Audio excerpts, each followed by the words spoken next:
Na mtazamaji, nauli zitasalia kuwa juu hata baada ya Rais William Ruto kutangaza kupunguza bei ya mafuta ya dizeli kwa shilingi 10 mwezi ujao. Hiyo ni kauli ya kiongozi wa huduma wa matatu kutoka ukanda wa Lower Eastern, Mamoa, Onesmus Chalo, ambaye amesema kwamba shilingi 10 ni kidogo, kwani walitaka dizeli ipunguzwe kwa shilingi 46 zilizoongezwa mwezi huu ili washukishe nauli.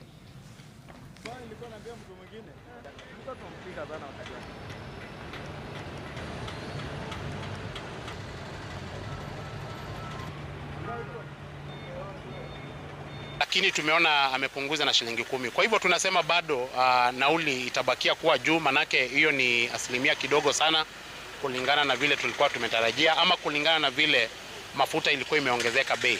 Kwa hivyo hata tumeona rais akisema amejaribu, lakini kwa maoni yetu tulikuwa tunatarajia shilingi 46. Ingawa kuna vitu nzuri pia rais ameongea kwa hotuba yake ambazo nataka pia nishukuru.